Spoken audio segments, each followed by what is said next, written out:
Hello there and welcome to the Card Grotto. Today I've just got a few extra details regarding my craft room tour of 2022. There are a couple of things that some people wanted some extra information on, so I'm going to go through that in this video today. These are the Muji boxes that I use in my drawers mainly. I find them really helpful. What I love about them is that they actually can stack on top of each other so that they fit in really nicely and all of the different sizes kind of coordinate with each other. So this larger one at the bottom, actually the smaller ones fit on top. It's a little bit difficult for me to do on camera one-handed, but as you can see here, they kind of slot into place, and I find them really helpful for storing lots of my different supplies in my drawers. These are from a Japanese company called Muji. They have stores worldwide, I believe, but if you have a shop called Daiso near you, I believe that they are pretty much almost exactly the same. We don't have Daiso here in the UK, but any of those type of stores, I believe, sell something similar. But I just really love them. As I say, I really love that they can kind of fit on top of each other and they just fit in my drawers really nicely. And they are quite inexpensive as well, which is very helpful. Next up are the InterDesign containers. I believe they've relabeled as iDesign. They have these kind of little feet on the bottom which stop them from moving around, which I find quite helpful. I have lots of different sizes, as you can see. That one is the extra small. The first one was the small. This size I use a lot in my craft room. I've got my acrylic blocks in there.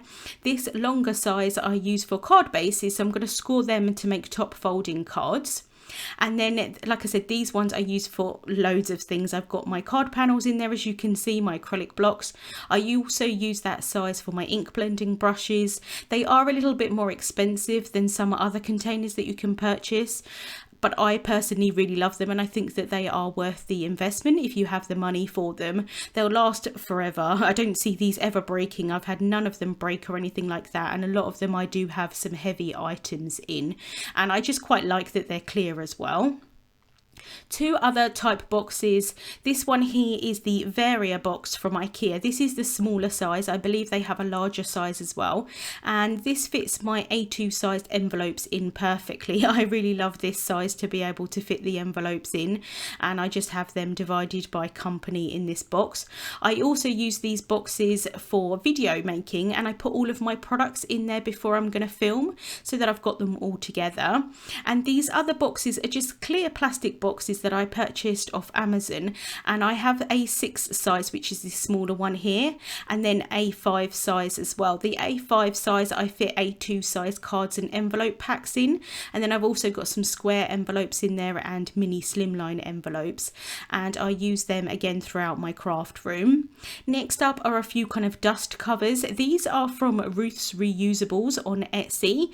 These first ones here are just actually reusable cloths that I use for watercolouring, and then she kindly made me some covers for my Misties. Ruth doesn't actually do this kind of thing anymore. She does provide PDF downloads so that you can make your own products. I'm not a sewer, so she did kindly make these for me, and I will have a link to her shop on Etsy so you can have a look around, but I did just want to mention them. And then I also have a dust cover for my Gemini Junior, and I purchased that off Etsy, but the seller is no longer on there, so I apologise that I can't link to that. Next up is my cardstock storage, and I did have a couple of questions, mainly about the dividers. The box itself is a magazine holder from Muji. I like the size, it's quite large. And then these are the dividers that I use. These are from a company called BCW. I got them off Amazon. They are on the more expensive side here in the UK, but I did manage to get them kind of on an offer, but they are a little bit more expensive. I think they're a little bit less expensive in America. And I just have my scraps in punched pockets behind these. These are also known as page protectors in the UK. They're called punched pockets. And then I just have my actual cardstock sheets behind the punched pocket. I find that this way I actually use my scraps a lot more than I ever did, and I've used this system on and off for quite a long time now, probably about 10 years. I find it quite helpful, but the dividers, the plastic dividers that I have are a new thing for this year. And then again, I did get a few comments and questions on my swatch books and the binders that I use for my stencils. These are from Simple Stories. They are 6 by 8 inch binders. They no longer sell these faux leather ones that I have, but they do still sell some, and I will have links to those, and also the page protectors inside. The actual swatches are a download from Jennifer Maguire, and I will have a link to that as well. But I find these really helpful, like I said, for my stencils and my swatches. I just really love the look of these binders, and I find them quite helpful for storage. And then last but not least is my dividers that I use throughout my room. I apologise that I forgot to mention this in my craft room main tour. So what I do is I cut cardstock down and I laminate it, and the size all depends on what I'm using them for, which container that I have. I just make sure that I cut them small enough so that you've got that excess at the side for the laminating pouches. So what I do is I cut down Lawn Fawn Mermaid cardstock. I happen to really love this aqua colour, and then I punch the two top edges just to have them rounded. I think it looks quite nice. I use a We Are Memory Keepers corner chomper, and then I laminate them with laminating pouches. I use the 125 micron thickness. These actual laminating pouches don't exist anymore, so I do apologise for that, and my laminator doesn't exist anymore either, unfortunately, but I just run them through the laminator. They're quite sturdy. I tend to pick the thicker pouches, like I said, just because they are a bit sturdier.